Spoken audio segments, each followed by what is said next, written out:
Mangy lion cub cried out for his mother. What appeared minutes later left everyone in tears. A tiny lion cub, weak and covered in mange, wandered alone through the dry African grasslands. His cries echoed into the empty savanna, a desperate call for the mother who never came. Everyone who saw him believed the end was near, that no one would answer his voice.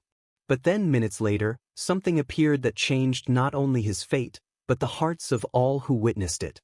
This isn't just a story of survival, it's a story of courage, resilience, and a bond stronger than fear itself. Before we begin, make sure to subscribe to the channel, like this video, and turn on notifications. This helps us bring more inspiring stories like this to you. What happened next would touch the world, proving that even in the harshest corners of the wild, miracles can be born out of despair. Stay with us until the end. This is a story you will never forget. The sun was dipping low over the Tanzanian savanna, stretching shadows long and heavy across the land. Dust lifted with every whisper of wind, carrying the smell of dryness, hunger, and survival. It had been weeks since the last rain, and the animals of the plains bore the weight of it. Zebras wandered thin-ribbed, wildebeests clustered near shrinking pools of muddy water, and lions prowled restlessly, fighting not only for food but for life itself. And then there was the sound. At first, it was faint, almost like the creak of tree branches in the dry wind. But as the evening settled, the sound grew sharper, piercing cries, high-pitched and desperate. The sound of a baby calling for something that would never come. Deep in a patch of brittle yellow grass, a lion cub struggled to stand on shaky legs. His fur, once golden and soft, was patchy and raw. Scabs of mange clung to his skin, itching, burning, eating away at what little strength he had left. His ribs jutted sharply, every breath shallow, but still, he cried, again and again. He was searching for his mother. Every flick of his ears, every turn of his head, was hopeful at first.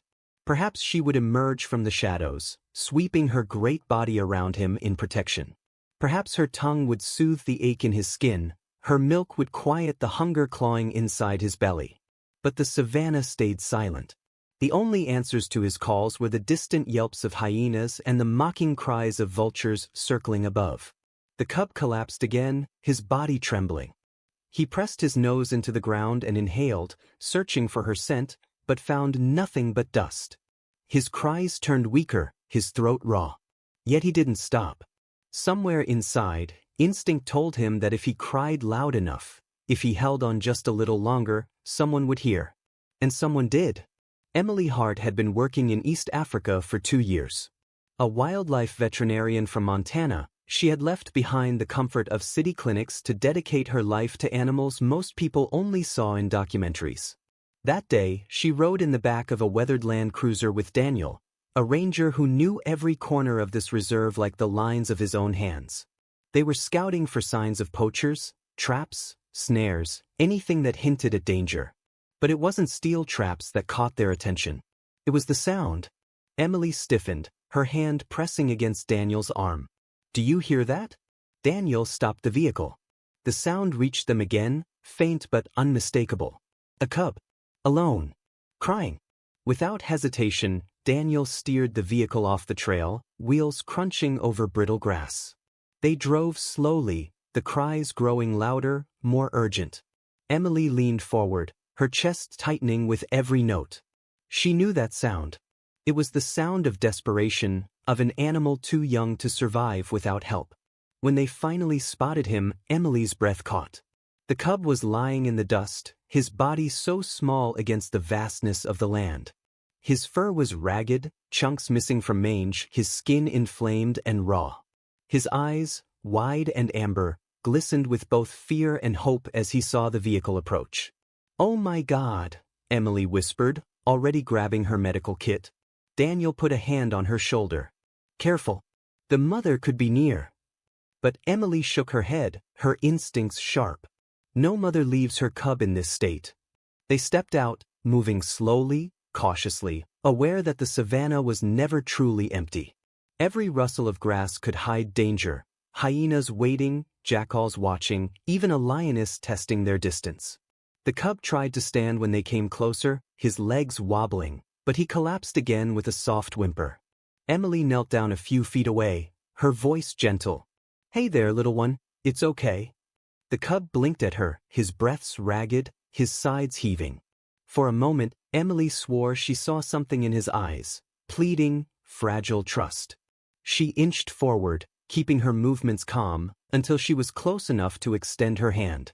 The cub didn't run. He didn't have the strength. Instead, he let out another cry, as if calling one last time for a mother who would never return. Emily's throat tightened. She reached into her kit and pulled out a syringe of ivermectin, a simple treatment for mange.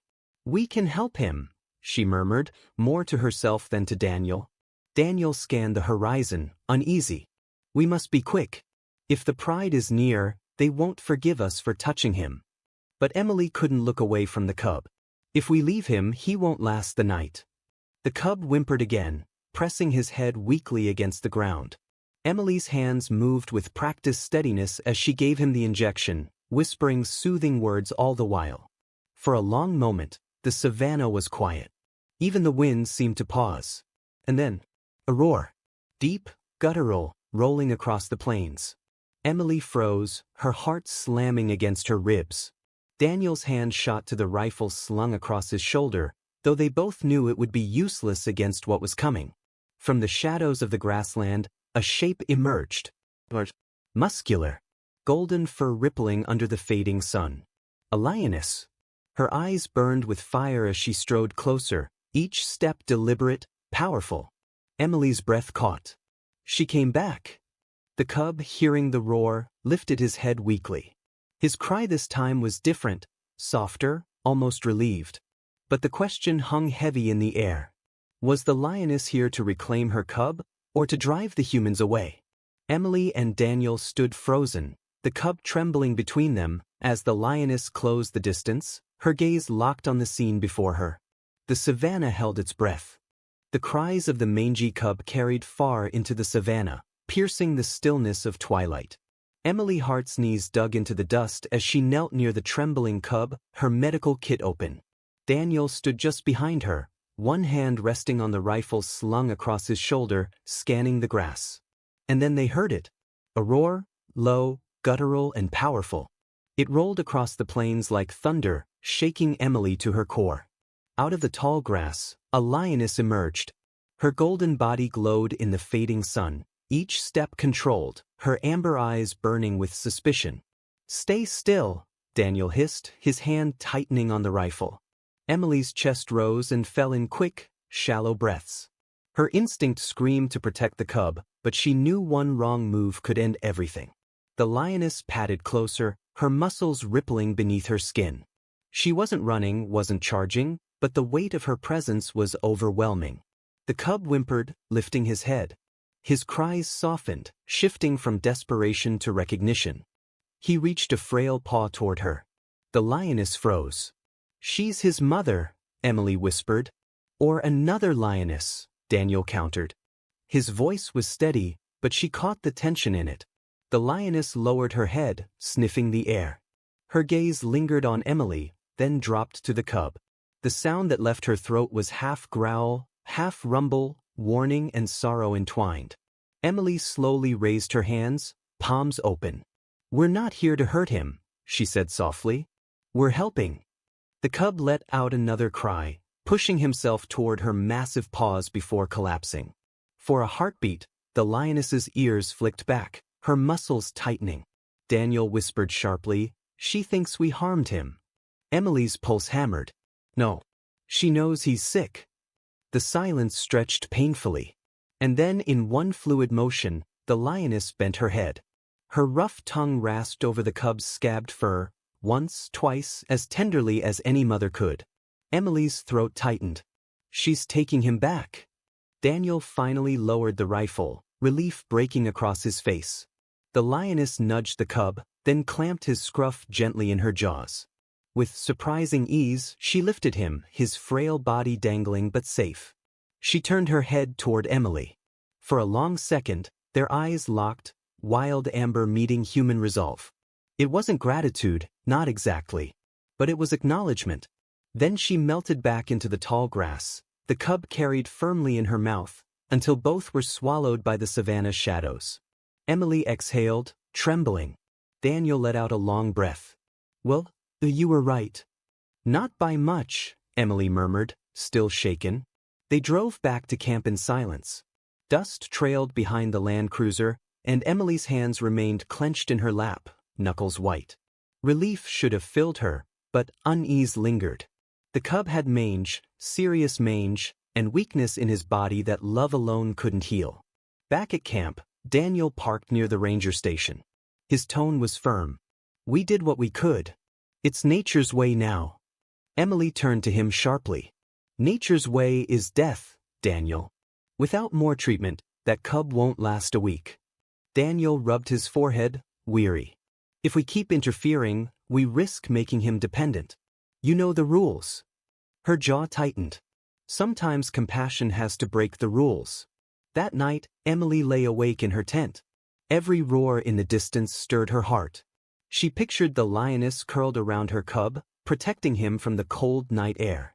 But she also saw the mange crawling across his skin, the frailty in his steps, the exhaustion in his eyes. Sleep didn't come. By dawn, she had made her decision. When Daniel emerged from his tent, stretching, Emily was already by the Land Cruiser with her kit packed. "You're going back," he said flatly. "Yes." He shook his head. "You'll risk your life and his." Emily met his gaze steadily. "And I'll risk both again if it gives him a chance." The day grew hot fast, the sun relentless. Hours passed before they spotted the lioness again. She was resting in the shade of an acacia, the cub pressed weakly against her belly. His eyes were half closed, his tiny body rising and falling with shallow breaths. Emily's chest constricted. "He's worse," Daniel muttered. "If you go near her, she'll tear you apart." Emily opened the door of the vehicle, her movements slow. The lioness's head snapped up instantly, her growl reverberating through the air. Emily dropped to her knees in the dust, her hands empty. "I don't want to take him," she said softly. "I just want to help." The cub gave a faint cry, and the lioness's ears twitched. She kept her body tense, but she didn't move to attack. Emily pulled a small vial from her pocket, holding it low so it didn't flash in the light. Her voice trembled, but her eyes never left the cub. "One more dose. That's all he needs." The lioness rumbled deep in her chest, torn between fury and hesitation. The air grew heavy, every second stretching like a knife's edge. Daniel's whisper cut through the stillness. "Emily, don't push your luck." But she inched forward on her knees, dust coating her hands, her pulse thundering in her ears. The cub stirred weakly, lifting a paw toward her outstretched hand. The lioness's growl rose sharply, and Emily froze. The choice lay before her: retreat and leave him to fate, or gamble everything, her safety, her mission, for a fragile chance at saving his life. And Emily knew her decision was already made. The lioness's growl rumbled low across the grass, vibrating through Emily's knees as she knelt in the dust. Daniel's voice cut the tension like a blade. "Step back, Emily. She'll kill you." But Emily didn't move. Her eyes were locked on the cub, whose frail paw had lifted shakily toward her before falling limp again. His cries were softer now, weak and broken, as if each sound cost him strength he didn't have to spare. The lioness shifted her weight, one massive paw pressing into the earth, ears pinned flat. Her amber eyes blazed with suspicion, torn between protecting her cub and recognizing the strange human who hadn't yet run. Emily's throat was dry, but she kept her voice steady. "I'm not here to take him. Just to help." She lowered her gaze, avoiding the direct eye contact that might be seen as a challenge. Every instinct screamed at her to retreat, but the cub's fragile body anchored her in place. Daniel's hand hovered over the rifle. "One wrong move." "I know," Emily whispered. The lioness growled again, but she didn't advance. Instead, she bent her head down, pressing her muzzle against the cub's side. The cub whimpered, shifting weakly under her touch. The mother's nostrils flared as she sniffed him, as though she could sense what Emily already knew. The sickness clung to him like a shadow. Emily slowly reached into her pocket and pulled out the small syringe she had prepared before leaving camp. Her hands trembled, but she forced herself to hold it low, her movements deliberate and non-threatening. The lioness's eyes snapped back to her, growl rising in warning. Emily froze, whispering, "One more dose. That's all he needs." The cub stirred again, a faint mewl escaping him. His paw lifted, barely grazing the air, and Emily's heart ached at the sight. The lioness's ears flicked, her gaze darting between the cub and the human kneeling just out of reach. A moment stretched like eternity. And then, the lioness did something neither Emily nor Daniel expected. She lay back down. Her body remained tense, every muscle ready to spring, but she settled beside her cub, resting her head protectively across his tiny frame. Her eyes never left Emily, but the growl subsided into silence. Daniel whispered sharply, "She's letting you live. Don't mistake that for permission." But Emily knew. Permission was exactly what it was, not an invitation, not trust, but a sliver of allowance carved out of desperation. The lioness knew her cub was fading, and instinct alone couldn't save him. Emily crawled forward, inch by inch, her heart hammering in her chest. She kept her eyes low, her movements smooth. The lioness's amber gaze followed her, unblinking, and each second felt like a battle against panic. Finally, Emily reached the cub. His breaths were shallow, his eyes dull but open. "Hey, little one," she whispered. "I've got you." The syringe slipped into her hand. With one steady motion, she gave him the injection, her thumb pressing carefully until the medicine was gone. The cub whimpered faintly, but didn't resist. The lioness's head rose sharply, and Emily's body tensed, bracing for the swipe of claws that never came. Instead, the great cat sniffed her cub again, then fixed her burning eyes on Emily. Emily lowered the syringe into the dust, both palms open. "He's stronger now," she whispered. "Give it time." The lioness stared a moment longer, then lowered her head back onto her cub, wrapping her body around him like a fortress. Emily crawled backward slowly, never turning her back, until she reached the land cruiser. Daniel's face was pale. "You're insane," he said hoarsely. "Do you know how close you were to being torn apart?" Emily leaned against the door, her chest heaving. "If I'd walked away, he wouldn't have made it another day." Daniel shook his head, muttering, "One day, your compassion is going to kill you." Emily glanced back at the tree where the lioness lay curled around her cub. Or maybe it'll save him. The following days blurred into a rhythm of tension and waiting. Each morning, Emily scanned the savannah, searching for the lioness's silhouette. Some days, she spotted her from afar, the cub nestled against her side. Other days, there was no sign at all, and her chest clenched with worry. At camp, Daniel avoided the subject. He buried himself in patrols, muttering about poachers and board meetings with conservation officials. But Emily couldn't forget the cub's frail paw reaching toward her, or the lioness's blazing eyes that had allowed her to stay alive. One evening, as the sky bled into shades of purple and orange, Emily heard the sound again. The cub's cries, not as weak as before, but still fragile. She followed the sound until she found them near a shallow waterhole. The cub wobbled unsteadily on his legs, his body still thin but no longer collapsing with every step. He pressed close to his mother, his tiny head bumping against her chest as he mewed. Emily's heart lifted. "He's fighting," she whispered. The lioness raised her head, her amber eyes meeting Emily's across the clearing. This time, there was no growl. Only silence, as if the great cat acknowledged her from afar. Daniel, standing at her side, shook his head in disbelief. "She remembers you." Emily's throat tightened. "She knows I helped him." The cub stumbled and fell, then pulled himself back up with stubborn determination. He cried again, but his voice carried more strength than before. The lioness nuzzled him gently, her powerful body shielding his fragility. Emily felt tears sting her eyes. She had seen enough death in the wild to know how rare second chances were. And yet, against all odds, this tiny lion cub had been given one. But the savannah was unforgiving. Every moment of progress carried the shadow of danger. Hyenas prowled, vultures circled, and drought pressed harder with each passing day. The cub's fight was far from over. Emily knew she couldn't intervene again, not without risking the delicate balance she had struck with the lioness. All she could do now was watch from a distance, hoping that the treatment would hold, that his body would find the strength to heal. As night fell, Emily returned to camp, her heart both heavy and light. She had stepped into the jaws of death and walked away with her life. More importantly, she had given the cub a chance.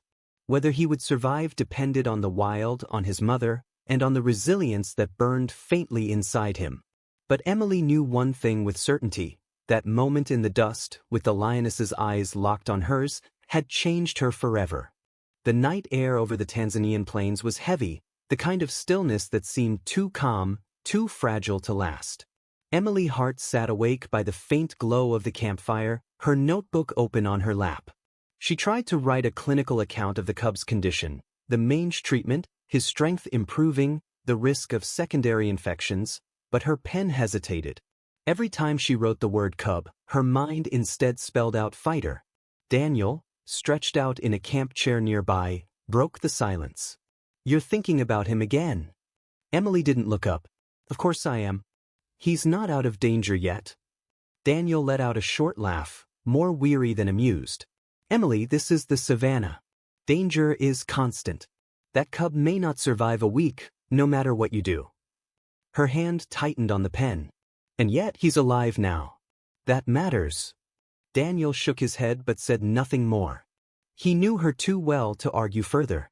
At dawn, Emily and Daniel set out in the Land Cruiser. The sky blazed pink and orange as the sun climbed, and the savannah stirred to life. Gazelles leapt across the dry grass, elephants lumbered toward waterholes, and birds filled the air with cries. But Emily was focused on one thing only: finding the lioness and her cub. Hours passed. They tracked paw prints in the dust, followed faint trails where grass bent under a heavy body. At last, near a rocky outcrop, Emily spotted movement. The lioness lay stretched beneath the shade, her body curled protectively around the small, patchy-furred cub. Emily's heart lifted. He was still alive. She raised her binoculars and caught sight of him wobbling on his feet. His legs were unsteady, but he moved with more energy than before, nudging his mother's chest as though impatient. His cries carried across the clearing, higher, louder than the weak whimpers she'd heard days ago. "He's stronger," Emily breathed. Daniel adjusted his rifle strap, ever cautious. "Don't get too hopeful. Hyenas have been close to this area. A cub like that is an easy target." The words hadn't finished leaving his mouth before a sound tore through the air, a chilling chorus of laughter. "Hyenas!" Emily's pulse spiked. She swung her binoculars toward the noise. A small pack of 6 emerged from the tall grass, their mottled coats glinting in the sunlight, jaws open in grins that promised violence. The lioness rose instantly, every muscle snapping to attention. Her ears flattened, her tail lashed the air, and a roar thundered from her throat. The cub pressed against her leg, his tiny body trembling, but the hyenas didn't flinch. They circled, bold with hunger, eyes fixed on the weakest member, the cub. Emily's hands clenched the edge of the binoculars. "She can't fight them all," Daniel muttered. "It's 6 against 1. His finger brushed the trigger of the rifle. "No," Emily snapped, lowering the binoculars. "Don't fire. If you shoot, the sound will panic her. She needs to fight her way out. But if she fails, we'll intervene if we have to." "Not yet." The hyenas moved closer, their laughter rising, mocking. The lioness roared again, charging a few steps forward. Her muscles coiled like springs, her claws tearing into the earth. The cub crouched low, his eyes wide. One hyena darted forward, snapping its jaws just inches from the cub. The lioness lunged, swiping with her massive paw. The crack of impact echoed as the hyena yelped and stumbled back, blood dripping from its muzzle. The others hesitated, but only for a moment. Hunger drove them forward. Emily's heart hammered in her chest. She wanted to scream, to run forward, to do something, anything, but she knew she couldn't. This was the lioness's fight. The battle raged. The lioness spun, teeth bared, striking at every flank. She roared with fury, her golden coat bristling, her body a shield between the pack and her son. But the hyenas were relentless, darting in from different angles, wearing her down with their numbers. The cub cried out, stumbling backward, his tiny body trembling. A hyena broke away from the pack, lunging toward him. Emily's body moved before her mind caught up. She was out of the land cruiser, running across the dust, her boots pounding the ground. "Emily!" Daniel shouted behind her. She ignored him. Her eyes locked on the cub, who stared at the predator closing in. She scooped up a jagged rock from the ground and hurled it with all her strength. The rock struck the earth just inches from the hyena's face. Startled, the animal skidded to a halt, snarling, its eyes flicking toward Emily. For 1/10 second, she thought it might charge at her instead. But the lioness seized the moment. With a roar that shook the earth, she barreled forward, slamming into the hyena and sending it sprawling. She turned, her amber eyes burning with fire, and locked on Emily. Emily froze, chest heaving. Their gazes held, predator and human, separated by instinct and fear but bound by the same need: protect the cub. The lioness didn't lunge. Instead, she returned to her son, pressing him against her chest. She roared again, a sound so powerful it sent the remaining hyenas scattering into the tall grass. Silence fell. Emily's knees nearly gave out. Daniel caught up to her, grabbing her arm. "Are you insane? You could have been torn apart." Emily's chest heaved as she watched the lioness. She wasn't going to let me touch him. But she knew. I wasn't her enemy. Daniel shook his head, furious. But he said nothing more. The lioness bent her head and licked the cub, soothing his cries. Then she lifted her gaze once more, meeting Emily's eyes. This time, there was no growl, no warning. Only acknowledgement, an unspoken pact. Emily whispered, "We're in this together." That night at camp, Emily couldn't sleep. The scene replayed in her mind, the lioness battling 6 predators, the cub trembling at her side, the moment their eyes met in the middle of chaos. Daniel paced outside, still restless from the day. "You've crossed a line," he said finally. "Wild animals aren't meant to see us as allies." Emily leaned against the canvas wall of her tent, her voice steady. "Maybe not. But today she did. And it saved him." Daniel sighed. "And tomorrow? What happens when poachers come instead of hyenas? You can't fight every battle for them." Emily looked out at the moonlit plains, her chest heavy. "Then I'll fight the ones I can. Because if I walk away, then what was today for?" Her words hung in the silence, carried on the night wind. Far across the savannah, a lioness lay curled around her cub, her ears twitching at every sound. The cub stirred, pressing closer, his body still weak but his cries stronger. The lioness lifted her head and gazed toward the horizon. Somewhere out there, she remembered, stood a human who had faced death not to harm, but to protect. For the first time, the wild and the human world had crossed. Not in violence, but in fragile trust. And for Emily, that trust was now her greatest responsibility. The savannah was quiet again, but Emily knew better than to believe in silence. On the plains, quiet was never peace. It was always the moment before something broke. Days had passed since the battle with the hyenas, and every morning she woke with the same fear pressing against her chest. Would the cub still be alive today? Each dawn, she and Daniel scouted the plains in their land cruiser, searching for the lioness and her fragile son. Sometimes they found them basking near a waterhole, the cub wobbling on his legs but standing taller than before. Other days, they found only tracks pressed into the dust, proof that mother and son had kept moving. But there was always danger. And now it came not with hyena laughter, but with human footprints. On the 5th morning, Daniel crouched near a cluster of bushes, his face grim. "Snare," he muttered.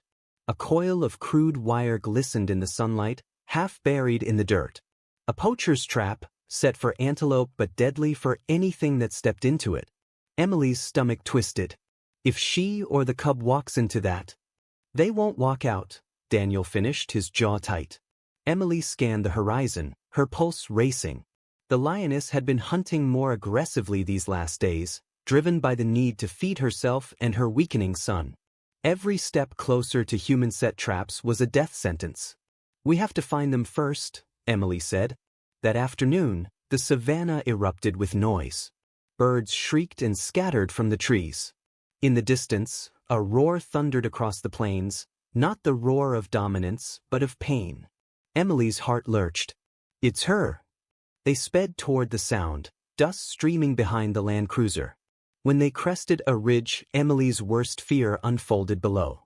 The lioness thrashed violently in the dirt, one of her back legs caught in a steel snare anchored to a heavy log. Her roars shook the air, filled with fury and agony. The cub cried desperately, circling her helplessly, his weak body no match for the strength of the trap. Emily's hand flew to her mouth. "No, oh God, no." Daniel swore under his breath. "If we try to cut her free, she'll kill us." Emily's eyes burned with tears, but her voice was steady. "If we don't, she'll die. And so will he." Daniel hesitated, torn between fear and duty. "Emily, this isn't just reckless. It's suicide." But Emily was already out of the vehicle, her boots hitting the earth. The lioness snapped her head up at Emily's approach, her eyes wild with pain. She roared again, baring her fangs, every inch of her body a warning. "Come closer and die." Emily dropped to her knees, her hands raised. "I know," she whispered. "I know you don't trust me. But you have to." The cub mewed pitifully, his cries cutting through the chaos. He stumbled toward Emily, his tiny body trembling. The lioness snarled, torn between fury and desperation. Her muscles quivered as she tried to shield him, but the trap's chain yanked her back with brutal force. Emily's throat tightened. This was her chance, or her end.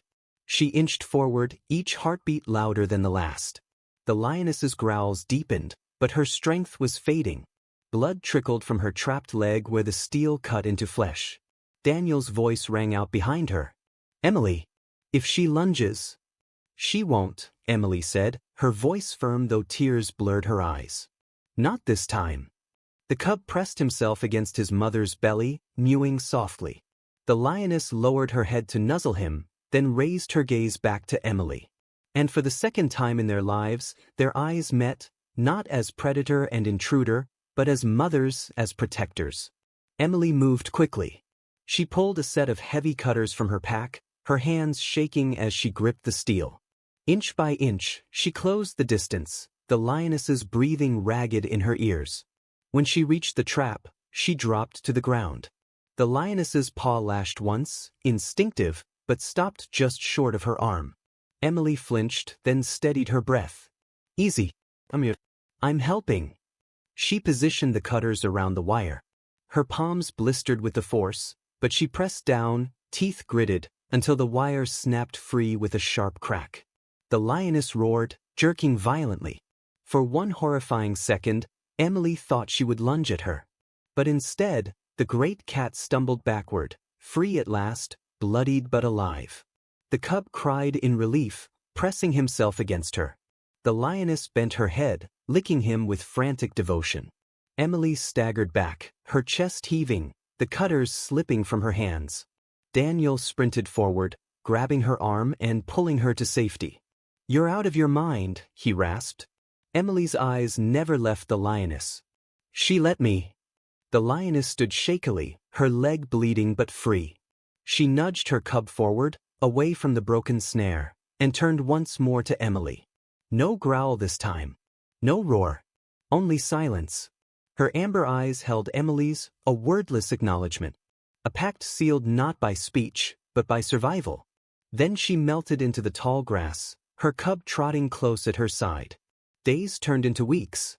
Emily and Daniel continued their patrols, removing every snare they found. Sometimes they glimpsed the lioness and her cub in the distance, always watching, always together. The cub's fur grew thicker, healthier. His cries grew louder, more confident. He stumbled less, his step steadier, his spirit stronger. Emily kept her distance. She knew the line she could never cross. But every time their paths aligned, she felt it, the silent thread that bound her to them. Months later, Emily prepared to leave Tanzania for a short return to Montana. On her last evening, she stood on the ridge overlooking the savannah. The sun bled gold across the horizon, and the wind carried faint roars from far away. Daniel joined her, his voice softer than usual. "You'll see them again. They'll be fine." Emily nodded, though her eyes shimmered with tears. That cub shouldn't have survived. But he did. Because she fought for him. And because she let me help.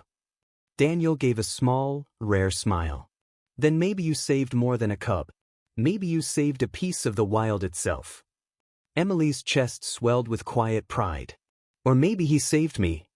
Far across the plains, the lioness crouched in the tall grass, her golden eyes glowing in the twilight. Beside her, the cub, stronger now, his mane healed, his body filling out, practiced clumsy pounces on the stalks of grass. She watched him, her heart steady. He had cried once, desperate and alone. Now his voice carried strength, a promise to the world that he would survive. She lifted her head toward the horizon, where somewhere out there, a human had once knelt in the dust, unarmed, and chosen compassion over fear. And in that silent moment, two worlds, wild and human, remained bound by a single truth. A cry for help had been answered, and a life had been saved.